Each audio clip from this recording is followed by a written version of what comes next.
और अब बारी है रिजल्ट बताने की। रिजल्ट है आपके राज्य की। दरअसल देश में हर साल राज्यों का एक रिपोर्ट कार्ड तैयार होता है। नीति आयोग ने वर्ष 2020-21 की अपनी रिपोर्ट जारी कर दी है। पहले आपको बता दें कि इस लिस्ट में कौन सा राज्य ऊपर है और कौन से राज्य नीचे है। हम आपको एक तराजू दिखा रहे हैं। इस तराजू में जिन राज्यों का पलड़ा भारी है, ये वही राज्य हैं जो विकास की लिस्ट में ऊपर है, यानी जो राज्य विकास कार्यों में बहुत भारी साबित हुए। इनमें केरल, हिमाचल, उत्तराखंड, आंध्र प्रदेश, कर्नाटक और तमिलनाडु हैं जैसे राज्य शामिल हैं।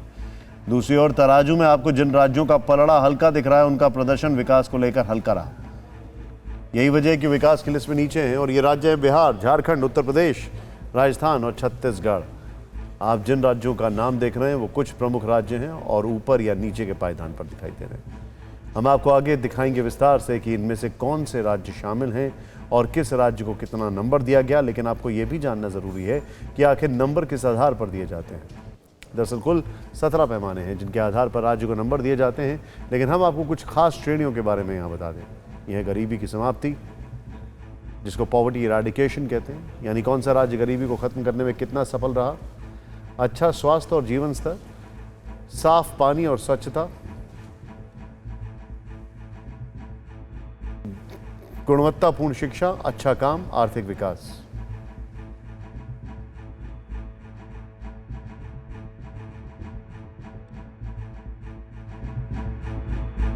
तो ये है वो लॉकडाउन का असर, टूटती दूसरी लहर। यहां पर देखें आप, ये वो फैक्टर्स हैं जो ये 17 पैमाने हैं जो ये फैसला करेंगे कि आखिर क्या क्या राज्य को किस रैंकिंग के आधार पर आंका जाता है।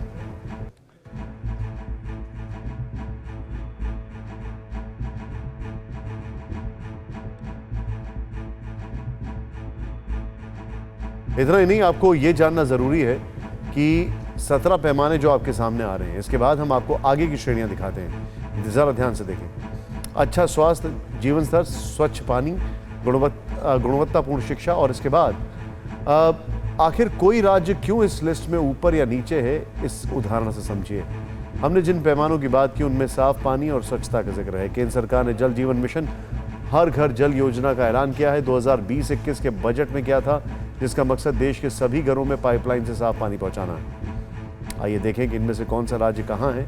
हम आपको कुछ ही राज्यों के नाम बताएंगे क्योंकि लिस्ट बहुत लंबी है। उदाहरण के तौर पर हरियाणा के 90 से ज़्यादा प्रतिशत घरों में नल का पानी पहुंचाया जा रहा है।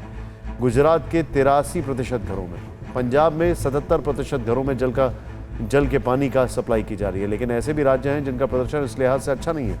मिसाल के तौर पर छत्तीसगढ़ में सिर्फ 12.5% घरों में नल का पानी पहुंचाया जा रहा है। इसी तरह सबसे बड़ी आबादी वाले उत्तर प्रदेश में सिर्फ 11.33% घरों में नल का पानी की आपूर्ति हो रही है। पश्चिम बंगाल में सिर्फ 9.93% घरों में ही नल का पानी मिलता है।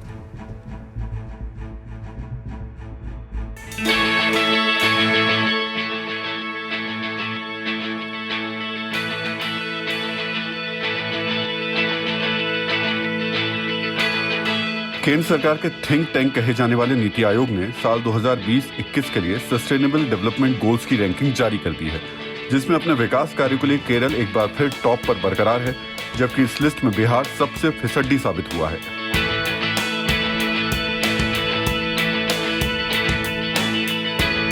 इस साल की रिपोर्ट के मुताबिक केरल 75 अंकों के साथ नंबर 1 पर है। तमिलनाडु और हिमाचल प्रदेश 74 पॉइंट्स के साथ दूसरे नंबर पर। आंध्र प्रदेश, कर्नाटक, उत्तराखंड और गोवा 72 अंकों के साथ तीसरे नंबर पर हैं। 71 पॉइंट पाने वाला सिक्किम चौथे नंबर पर और 70 पॉइंट के साथ महाराष्ट्र को 5वां नंबर मिला है। आपको बता दें कि नीति आयोग की SDG रिपोर्ट राज्यों और संघ प्रशासित क्षेत्रों के सामाजिक, आर्थिक और पर्यावरण के क्षेत्र में इनकी प्रगति को पैमाना बनाता है और इसी के आधार पर इनकी रैंकिंग करता है। और इस रैंकिंग में बिहार एक बार फिर फिसड्डी साबित हुआ है। बिहार को सबसे कम 52 पॉइंट मिले हैं। झारखंड को बिहार से थोड़ा ज्यादा 56 पॉइंट, असम को 57, अरुणाचल प्रदेश, उत्तर प्रदेश, राजस्थान और मेघालय भी 60 पॉइंट के साथ कोई बहुत बेहतर हालात में नहीं है। वहीं छत्तीसगढ़, नागालैंड और ओडिशा को 61 पॉइंट हासिल हुए हैं। इसके अलावा गरीबी उन्मूलन के मामले में तमिलनाडु और दिल्ली का प्रदर्शन बेस्ट रहा है, जबकि जनता को भोजन मुहैया कराने के मामले में शानदार काम करते हुए केरल और चंडीगढ़ टॉप पर रहे हैं। हेल्थ सेक्टर के मामले में गुजरात और दिल्ली ने सबसे बढ़िया काम किया है। वहीं अच्छी शिक्षा देने में केरल और चंडीगढ़ का कोई मुकाबला नहीं है। दरअसल विकास कार्यों के आधार पर राज्य को अंक देने की शुरुआत दिसंबर 2018 में हुई थी, जिसके बाद हर साल ये रैंकिंग जारी की जाती है ताकि इस रिपोर्ट के जरिए देश के राज्यों और केंद्र शासित प्रदेशों के लिए नीतियां तय करने वाली संस्थाओं को मदद मिल सके। फिक्र आपकी, सोमवार से शुक्रवार रात 9 बजे सिर्फ TV9 भारतवर्ष पर।